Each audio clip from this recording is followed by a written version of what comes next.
Hello বন্ধুরা, আরও এক নতুন ফ্রেশ ভিডিওতে সবাইকে জানাই স্বাগত। আশা করি তোমরা সবাই সুস্থ ও ভালো আছো। তো এই ভিডিওতে কিছু গুরুত্বপূর্ণ আপডেট শেয়ার করা রয়েছে। গতকাল কেরালার এগেনস্টে 1-0 গোলে ম্যাচ হেরেছে এবং সেই ম্যাচ হারার পর ম্যাচ নিয়ে কি বলেছেন জুয়ান ফ্রান্ডো এবং আরও অন্যান্য কিছু বিষয় আপডেট দেওয়া রয়েছে। তো প্রথমেই বলে দিই যে ম্যাচ শেষ হওয়ার পর ম্যাচ নিয়ে জুয়ান ফ্রান্ডো কি বলেছেন। তো তিনি যেটা বলেছেন সেটা হচ্ছে, এই মুহূর্তে আমরা খুব কঠিন পরিস্থিতির মধ্যে দিয়ে যাচ্ছি, খুব খারাপ সময়ের মধ্যে দিয়ে যাচ্ছি। এই সময়টাকে খুব তাড়াতাড়ি পার করতে হবে বা ভালো সময় আমাদেরকে যেতে হবে।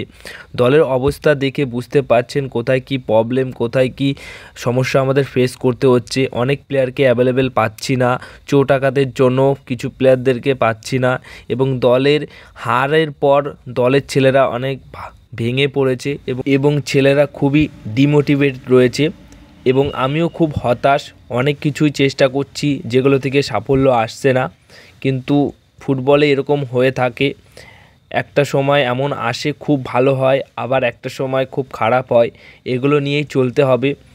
আশা করি সমর্থকরা পাশে থাকবে এবং এই সময়ে সমর্থকরা যদি পাশে থাকে তাহলে খুব তাড়াতাড়ি আমরা আবার কামব্যাক করতে পারবো, ফিরে আসতে পারবো। এবং ম্যাচটা নিয়ে তিনি এর সাথে আরও বলেন যে এই ম্যাচটা অবশ্যই খুবই কঠিন ম্যাচ ছিল, যেখানে ছেলেরা অনেকভাবেই লড়াই করার চেষ্টা করেছে, ভালো পারফরমেন্স করার চেষ্টা করেছে, কিন্তু কেরালা যথেষ্ট শক্তিশালী দল, তারা তাদের পরিকল্পনায় সফল হয়েছে। আমাদের কিছু পরিকল্পনা ছিল যেগুলো হয়তো আমরা ঠিক করে সফল হতে পারিনি।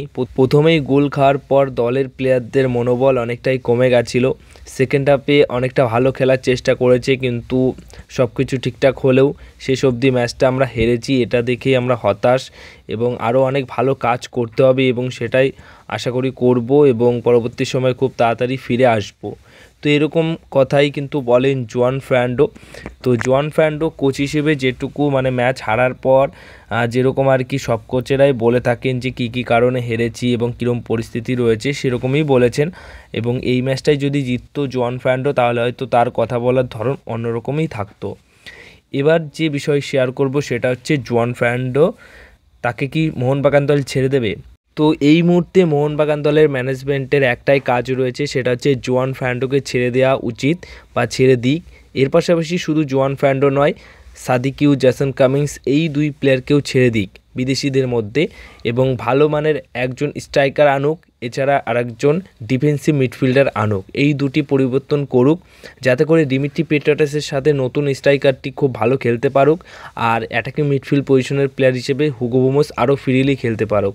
এটা করতে হবে। আর ডিফেন্সিভ মিডফিল্ডার হিসেবে যদি কোনো বিদেশি নিয়ে আসতে পারে, সেই বিদেশির সাথে অনিরুদ্ধ থাপার যে জুটিটা হবে সেটাও কিন্তু দারুণ হবে।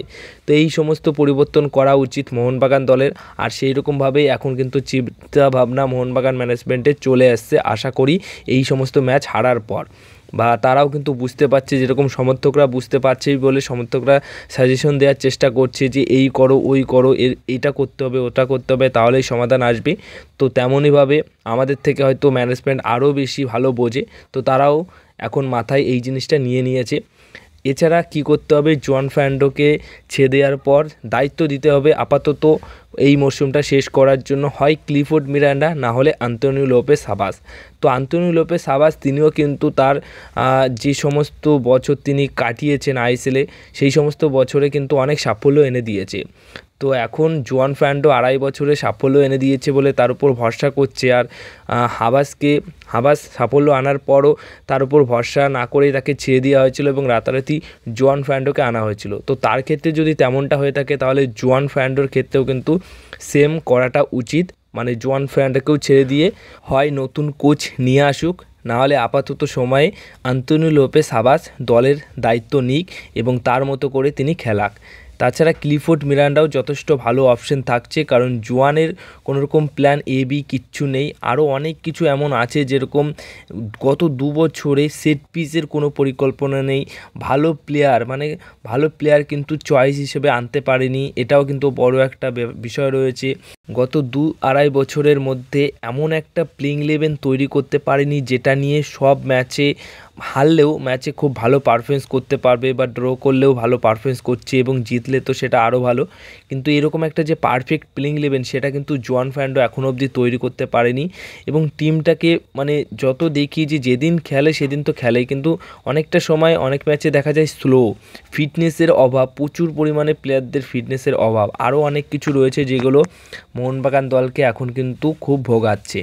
তো এই সমস্ত দিক দিয়ে তার পাশাপাশি জোয়ান ফ্র্যান্ডোকে ভরসা করে রাখা হয়েছিল এই মরশুমেও, এবং তার উপর সব কিছু ভরসা করে দল তৈরি করা হয়েছে যাতে করে এএফসি কাপে ভালো পারফরমেন্স করতে পারে মোহনবাগান দল। মানে এএফসি কাপের একটা মূল লক্ষ্য ছিল, সেই লক্ষ্য থেকেই মোটামুটি বেরিয়ে গেছে, ছিটকে গেছে। তো এখন আইএসএলেরও একটা লক্ষ্য রয়েছে যে শিল্ড জেতার, তো সেটাও হয়তো জোয়ান ফ্র্যান্ডো এনে দিতে পারবে না, কারণ তার বর্তমান সময়ে যা পারফরমেন্স তাতে করে এটা আশা করা যায় না।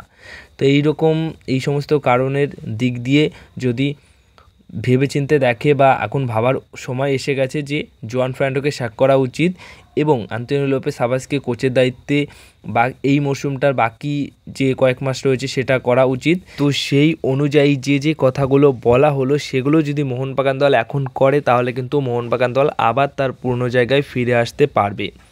তো এর পাশাপাশি যে আপডেটটা শেয়ার করব সেটা হচ্ছে গতকাল কিন্তু প্রীতম কোটাল, তার কিন্তু প্রতিশোধ তিনি নিতে পেরেছেন। প্রীতম কোটাল যে কিনা গত মরশুম চ্যাম্পিয়ন্স করেছে, ক্যাপ্টেনের দায়িত্বে তাকে একদমই অন্যরকম লেগেছে। সেই ক্যাপ্টেন এবার এই মরশুমে খেলছে অবশ্যই কেরালার হয়ে, তো তার মনে একটা জেদ ছিল যে কেরালার হয়ে মোহনবাগান দলকে হারাবে বা অ্যাজ এ প্লেয়ার হিসেবে কেরালা দলের হয়ে যতটা ভালো খেলার দরকার তিনি খেলবেন। তো সেই অনুযায়ী সেটা করেছেন এবং সেই অনুযায়ী তারা জয়ও পেয়েছে। বুঝতে পারছো, যখন প্রীতম কোটাল ছিল মোহনবাগান দলে ততদিন কিন্তু কেরালা মোহনবাগান দলকে হারাতে পারেনি। এবার সেই প্রীতম কোটালই কেরালা দলে গেল এবং কেরালা দল মোহনবাগান দলকে হারাতে পারলো। এবং হারানোর পর মানে গতকালের ম্যাচ হারানোর পর তিনি কিন্তু এই প্রীতম কোটাল কিন্তু যে সমস্ত সমর্থকরা আর কি কেরালা থেকে এসেছিলো তাদেরকে কিন্তু আরও উজ্জীবিত করছিল যে কামান আমরা জিতেছি, এরকম একটা বিষয় বলছিল, একটা ভিডিওতে দেখা গেছে। তো মানে তিনি বুঝতেই পারছো যে তিনি কতটা খুশি এবং তার যে প্রতিশোধ সেটা তিনি নিতে পেরে কতটা খুশি, তার মনে কি চলছে। মোহনবাগান দল তাকে ছেড়ে দিয়েছে এবং জোয়ান ফ্র্যান্ডোর অপছন্দের প্লেয়ার হয়ে গেছিলেন, যার কারণে কেরালায় আর কি তাকে ছেড়ে দিয়েছিল। তো অনেক জেদের যে প্রতিশোধ সেটা কিন্তু তিনি নিতে পেরে খুবই খুশি হয়েছেন। তার এই যে ভিডিওটা সেটা দেখেই বোঝা যায়। এছাড়া সবশেষে যে বিষয়টা শেয়ার করব সেটা হচ্ছে হুগো বোমোস। হুগো বোমোস খুবই একজন ভালো মানের প্লেয়ার, মোহনবাগান দলের হয়ে খেলেন, সবসময় তিনি মোহনবাগান দলের ভালো পারফরমেন্স করাটার চেষ্টা করেন। তো গতকাল সেই ম্যাচ হারার পর তিনিও কিন্তু খুব মানে ভেঙে পড়েছেন। একদম সাইড লাইনে তার একটা ফটো দেখা গেছে, একটা থেকে দুটো, যে সাইড লাইনে বসে তিনি কিন্তু মানে যেরকম হয় আর কি কোনো কিছু খারাপ হলে আমরা ভেঙে পড়ি, তো তেমনই কিন্তু তিনি সাইড লাইনের একদম বসে তিনি সেই জিনিসটা ভাবছিলেন যে অনেক চেষ্টা করার পরও ম্যাচ হারতে হলো এবং পরপর ম্যাচ হারছে। মানে খুবই এই মুহূর্তে সব প্লেয়াররাই কিন্তু ডিমোটিভেট হয়ে রয়েছে। তো এই প্লেয়ারদের আর কি জোশ বাড়াতে হবে, আর সেটার কাজ রয়েছে জোয়ান ফ্র্যান্ডোর এবং কোচিং স্টাফদের মধ্যে। তো সেই কোচিং স্টাফ যারা কিনা এই ম্যাচের আগে গোয়া ম্যাচের মধ্যেই যখন সাদিকিউ এবং জ্যাসন কামিন্সের মধ্যে হালকা করে একটু ঝামেলা বাঁধে তখনও কিন্তু কিছু বলেনি। মানে প্লেয়ারদের মধ্যে জোয়ান ফ্র্যান্ডোর যে বোঝাপড়াটা সেটা খুবই কম রয়েছে। একটা কোচের মধ্যে প্লেয়ারের মধ্যে একটা যে সম্পর্ক সেটা কিন্তু আশা করা যায় যে এই সমস্ত দিক দিয়ে ভালো নেই, অন্তত জোয়ানের ক্ষেত্রে। তো এই ছিল আজকের ভিডিও। যদি ভিডিওটা ভালো লেগে থাকে তাহলে অবশ্যই ভিডিওতে লাইক, শেয়ার, কমেন্ট করো আর চ্যানেলটিকে সাবস্ক্রাইব তোমরা করে নিও।